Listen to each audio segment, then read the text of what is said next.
वेळ बरीच झालेली आहे. माझ्यासाठी जर राहिलेला आहे वेळ, माझ्यासाठी जर वेळ राहिलेला आहे, आज काय करू संकल्प, पण हा संकल्प मिळावा. रमेश गायकवाड यांच्या अध्यक्ष होतो आणि दरेकर, गोपाळ शेट्टी आणि रिपब्लिकन पार्टी ऑफ इंडियाचे सर्व नेते, महाराष्ट्र प्रदेश, मुंबई प्रदेश आणि जिल्हा तालुक्याचे सगळे पदाधिकारी, वॉर्डाचे पदाधिकारी उपस्थित आहेत. एक तर रिपब्लिकन पक्ष बाबासाहेब आंबेडकर आणि छत्रपती शिवाजी महाराजांच्या विचारांचा पक्ष आहे. सर्व जाती धर्माच्या लोकांना एकत्रित आणण्याची बाबासाहेबांची भूमिका होती, ती अंमलात आणण्यासाठी आपल्याला प्रयत्न करण्याचा आवश्यक आहे. गोरगरिबांना न्याय देण्यासाठी संघर्ष करण्याची आपली तयारी असली पाहिजे. मी अनेक वेळेला राहुल गांधींना थांबतो,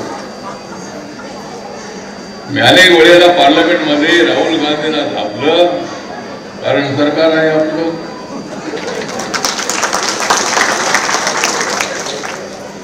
राहुल गांधी सातत्यानं बोलत असतात की मतांची चोरी होती.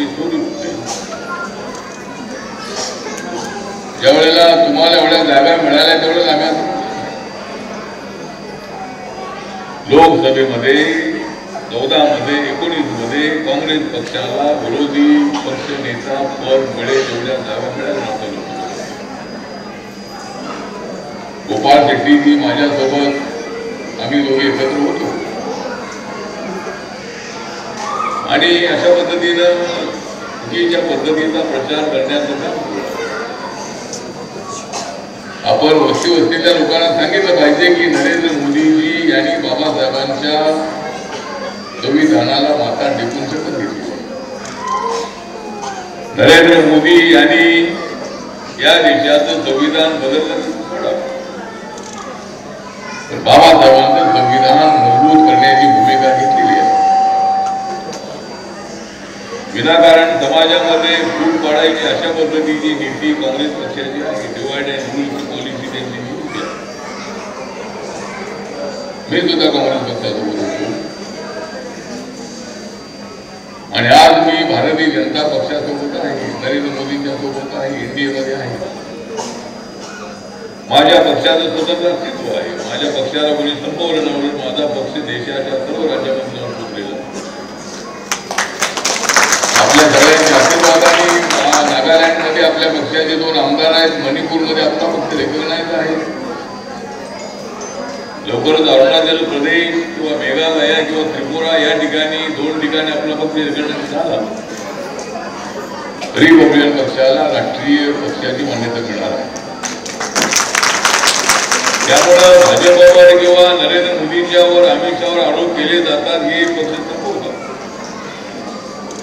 देवेंद्र फडणवीस यांच्या नेतृत्वाखाली महाराष्ट्राचं सरकार नव्हतं आणि छत्रपती शिवाजी महाराजांच्या विचारासोबत बाबासाहेब आंबेडकरांच्या विचाराला सोबत घेऊन या महाराष्ट्रातल्या दलितांना, गोरगरिबांना, झोपडपट्टीच्या माणसाला न्याय द्यायचा. गोपाळ शेट्टी म्हणत होते की माझी आठवणीच्या बरोबर एका झोपडपट्टीत भेट झाली होती. रमेश गायकवाड म्हणाले की मी कुठल्या झोपडपट्टीत गेलो म्हणाला, गौतम नगर झोपडपट्टी म्हणते. तुला माहित नाही की या मुंबईमध्ये अशी एक झोपडपट्टी नाही की त्या ठिकाणी मी गेलो. या गणपत पाटील नगर आता तर एवढं बसलेलं आहे, ज्या ठिकाणी चिखलामध्ये मी त्या ठिकाणी आलेलो. त्या झोपड्या होत्या त्यावेळेला मिळालेलं कॅम्प्टनच्या छावण्या प्रत्येक गल्ली गोळामध्ये होत्या. आज सुद्धा आरपीआयच्या शाखा आहेत. रिपब्लिकन पक्षाचे किती खासदार आहेत, आमदार आहेत, त्यापेक्षा रिपब्लिकन पक्ष तळागाळातल्या लोकांनी जोडला गेलेला पक्ष आहे. सगळ्या जातीचे, धर्माचे लोक, साऊथ इंडियन असतील, नॉर्थ इंडियन असतील, गुजराती असतील, छत्तीसगडचे लोक असतील, वेस्ट बेंगॉलचे लोक असतील, सभी लोगों के साथ रिपब्लिकन पार्टी का बहुत ही अच्छा रिश्ता है और मैंने ऐसा रिश्ता बनाया है, ऐसा रिश्ता बनाया है कि ये कोई भी तोड़ने का प्रयत्न करेगी तो ये रिश्ता नहीं टूटेगा। अंतर को लेकर आगे बढ़ने वाला, माइनॉरिटी के साथ भी मेरे संबंध अच्छे, मुसलमानों के साथ भी मेरे संबंध अच्छे। और मैंने ये भी समझाया है कि वह नरेंद्र मोदी जी की सरकार आपके खिलाफ नहीं है। नरेंद्र मोदी साहब ने जो योजनाएं बनाई, जनधन योजना है, आवास योजना है, उज्ज्वला योजना है, मुद्रा योजना है, देश भर में अभी तक कम से कम 51 करोड़ से ज्यादा लोगों के अकाउंट बैंक में खुले, कम से कम 50 करोड़ से ज्यादा लोगों को मुद्रा योजना का लोन मिला, 10 करोड़ से ज्यादा लोगों को गैस सिलेंडर मिला, 4 करोड़ से ज्यादा लोगों को प्रधानमंत्री आवास योजना का मकान मिला है। उसमें मुस्लिम कम्युनिटी के लोग आते हैं, गांव के और शहरों के, जो भी मतलब उसमें कैटेगरी में बैठते हैं।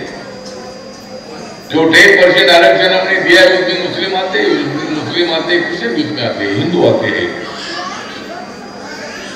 तो नरेंद्र मोदी जी की सरकार ने ऐसा नहीं किया है कि भाई मुसलमान के लिए नहीं मिलेगा करके।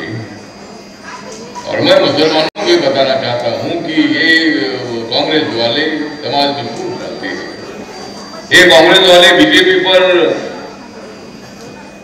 बेबुनियाद आरोप कर रहे होते हैं और ये देश में संविधान बाबा साहब का बदलेगा, बाबा साहब का संविधान बदलेगा, मुसलमान खतरे में है, इसी तरह की बातें की जाती है। मैं आपको इतना ही याद दिलाना चाहता हूं कि जब बाबरी मस्जिद टूटी थी 6 दिसंबर 1992 को, तब मैं महाराष्ट्र की सरकार में सामाजिक न्याय डिपार्टमेंट का मंत्री था। 6 दिसंबर को ऐसा हुआ था, बाबरी मस्जिद टूटी,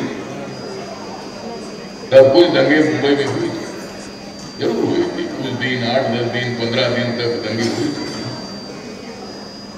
और उसके बाद कुछ मुसलमान लड़के आतंकवादी एक्टिविटी में चले गए मुंबई के। उसके बाद आपको मालूम है कि रेल में बम ब्लास्ट हुआ। जब छत्रपति शिवाजी महाराज टर्मिनल जो अभी है वो तब टर्मिनल था, वहां भी कम से कम 300 से ज्यादा लोगों की मृत्यु हुई थी, हत्या हुई थी। कई बार इसी तरह के बम ब्लास्ट हुए, लेकिन 92-93 जनवरी के बाद एक भी मुसलमान के घर पर किसी ने पत्थर मारा है? बिल्कुल एक मुसलमान के घर पर किसी ने पत्थर नहीं मारा। इसलिए इतनी डरने की बात नहीं है। संविधान आपके साथ है, हम आपके साथ है, मोदी जी आपके साथ है, दरेकर जी आपके साथ है, गोपाल शेट्टी आपके साथ है। समाज में विवाद पैदा करने का प्रयत्न बिल्कुल नहीं होना चाहिए। हम समाज में एकता चाहते हैं। आज भारताची इकॉनॉमी 4 नंबरवर आलेली आहे। राहुल गांधी म्हणतात की या देशाची इकॉनॉमी ढेड आहे, ते म्हणतात या देशाची इकॉनॉमी ढेड आहे, याचं बिघडलेलं हेड आहे। म्हणजे अशा पद्धतीने या देशाची इकॉनॉमी 4 नंबरवर आलेली आहे। 25 करोड पेक्षा जास्त लोक आपले गरीब रेषेच्या वरती आलेले आहेत। सगळंच आम्ही काम केलं असं नाही। आपण पाहिलंय की रोड किती चांगले होत आहेत, रेल्वे स्टेशन मध्ये किती चांगला सुधार होतो आहे, रेल्वेच्या डब्यामध्ये किती मॉडर्नायझेशन होत आहे, एअरपोर्ट किती चांगले बनत आहेत आणि स्टार्टअप इंडियाच्या माध्यमातून, मेक इन इंडियाच्या माध्यमातून मोठ्या प्रमाणामध्ये वस्तू तयार होत आहेत। आणि आता तर माननीय नरेंद्र मोदीजींनी 58% जो जीएसटी होता, पूर्वी अनेक कर असायचे, टॅक्सेस असायचे। काँग्रेसच्या काळामध्ये जीएसटी झाला नाही, आमचं सरकार आल्यानंतर जीएसटी झाला पाहिजे आणि वेगवेगळे कर भरण्यापेक्षा एकाच ठिकाणी कर भरायचा अशा पद्धतीची मागणी होत होती। आणि आता जर 28% जीएसटी 18%वर आलेली आहे। 18% ज्या ठिकाणी जीएसटी 5%वर आणलेली आहे। अशा पद्धतीने सर्वसामान्य लोकांना, मध्यमवर्गीयांना, उद्योगपतींना दिलासा देण्याचा प्रयत्न आवश्यक आहे। सरकारला काही टॅक्सच मिळाला नाही तर पैसे आणायचे कुठून हा प्रश्न आहे. या वर्षीचं बजेट आपल्या मंत्रालयात आपल्या देशाचं बजेट 50,65,000 कोटीचं आहे. त्याच्यामध्ये माझ्या मंत्रालयाचं बजेट जवळजवळ 1,68,474 कोटीचं आहे. आदिवासींचं बजेट जवळजवळ 1,29,500 कोटीचं आहे. दोन्ही मिळून जवळजवळ 3 लाख कोटीपेक्षा जास्त बजेट शेड्यूल कास्ट शेड्यूल ट्राईबचं आहे. त्यामुळे मॅक्झिमम या कष्टकऱ्यांना मागासवर्गीयांना न्याय देण्याचं काम आपलं सरकारनं करत आहे. अनेक प्रश्न नाही एकदम सगळेच प्रश्न आम्ही सोडवले असा आमचा दावा नाही. जरूर प्रत्येक व्यक्तीला न्याय देणं, प्रत्येक व्यक्तीला न्याय देणं, प्रत्येक गावाला न्याय देणं, प्रत्येक शहराला न्याय देणं हे काम आमचं सुरू आहे.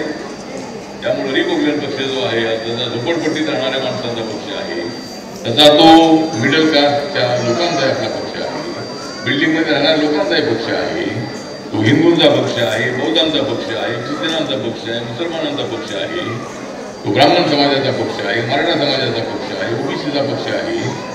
सर्व जाती धर्माच्या लोकांना घेऊन पुढे असं बाबासाहेबांनी सांगितलेलं आहे. तुम्हाला निवडून यायचं असेल तर सगळ्या लोकांचा पाठिंबा मिळाल्याशिवाय आपण निवडून येणार नाही. आणि त्यामुळं या जिल्ह्यामध्ये 42 जागा आपली वॉर्ड आहे, महानगरपालिकेची जागा 42 आहे. त्या 42 पैकी आपल्याला 7-8 जागा मिळावी.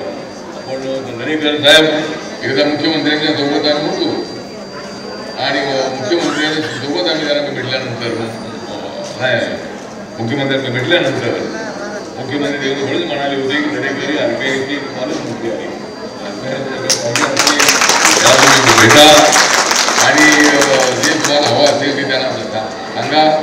त्याप्रमाणे सगळ्या मुंबईमध्ये आम्हाला 15-20 तरी जागा मिळाव्या आणि 7-8 तरी जागा आहे. या जागा तरी आम्हाला या जिल्ह्यामध्ये मिळाव्या. आणि कार्यकर्त्यांना निवेदन आहे की